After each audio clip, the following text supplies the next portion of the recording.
Now beta next we will do the chemical properties of the alcohols. क्या कर रहे हैं बेटा हम? Chemical properties of alcohol. तो अल्कोहल की जो केमिकल प्रॉपर्टीज है बेटा वो एक्चुअल में 3 टाइप्स पे डिपेंड करती है. फर्स्ट आप ROH के नेचर को देखो तो ROH का नेचर है कि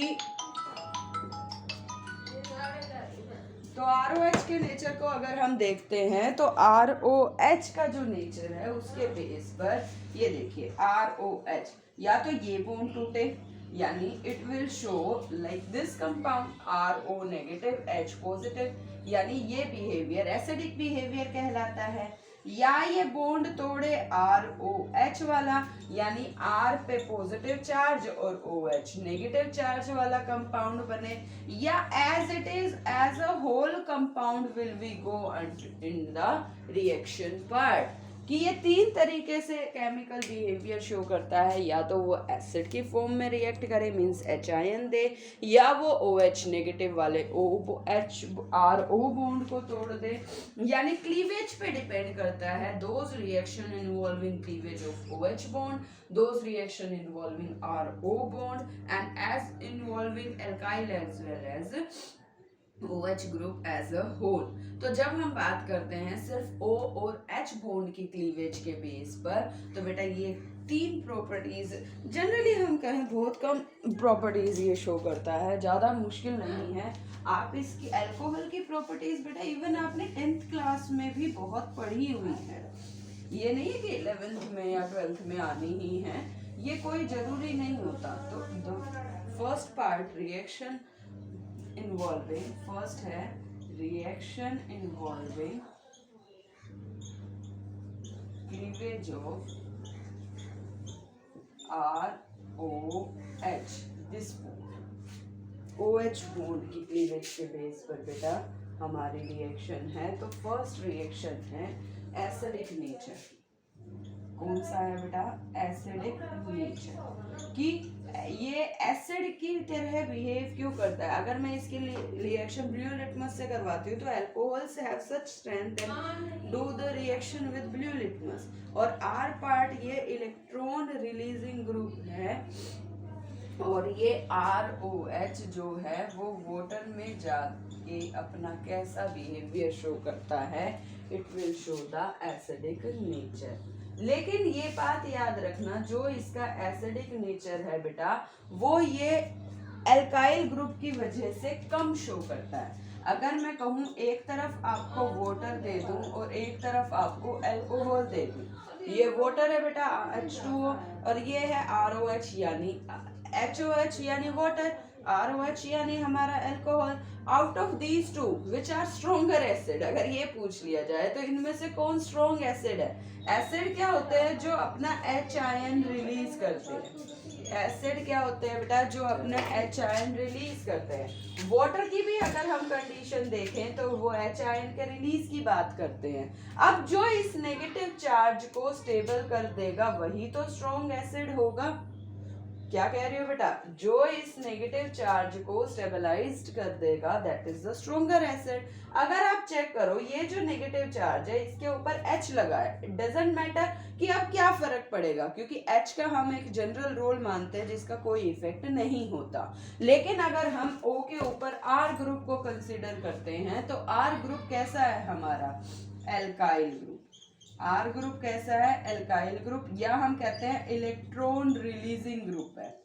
कैसा ग्रुप है? इलेक्ट्रॉन रिलीजिंग ग्रुप है. यानी जो इस O नेगेटिव को स्टेबलाइज कर देगा वही तो स्टेबल होगा. लेकिन R क्या करता है? अपने भी इलेक्ट्रॉन O को दे देता है, यानी उसके इलेक्ट्रॉन को स्टेबलाइज करने की बजाय डीस्टेबलाइज कर देता है. यानी alcohol is now we can say weaker acid than water.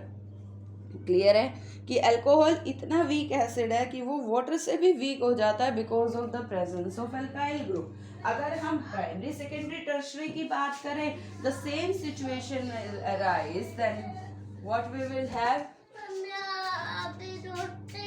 Isomeric alcohol की. अगर हम बात करें बेटा this is the primary alcohol, इसको CH2 से कनेक्ट करके कर लेते हैं. This one is the secondary alcohol. And when the carbon connected with the three other carbons, that means it behaves as like tertiary alcohol. बेटा order of stability की अगर हम बात करते हैं which shows the more acidic nature, आप सभी को पता है आर ग्रुप का इलेक्ट्रॉन रिलीजिंग नेचर है. तो इलेक्ट्रॉन रिलीजिंग यानी जो जितने ज़्यादा रिलीजिंग ग्रुप लगे होंगे वो उतना ही ज़्यादा उसको डिस्टेबलाइज कर देगा. तो out of them the order of acidic nature becomes primary, then secondary and then tertiary.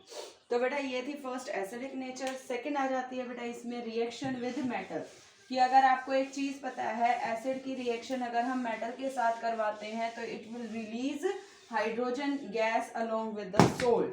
तो कैसे है रिएक्शन विद मेटल्स, कि आपको पता है एसिड की रिएक्शन हम मेटल से करवाते हैं तो it will form salt plus hydrogen gas. तो बेटा एसिड क्या है हमारा ROH, मेटल कोई भी ले लो, सोडियम मेटल ले लो, तो वो क्या बनाएगा RONA along with hydrogen gas. So this is the reaction with metal. And third one is बेटा एस्टेरिफिकेशन.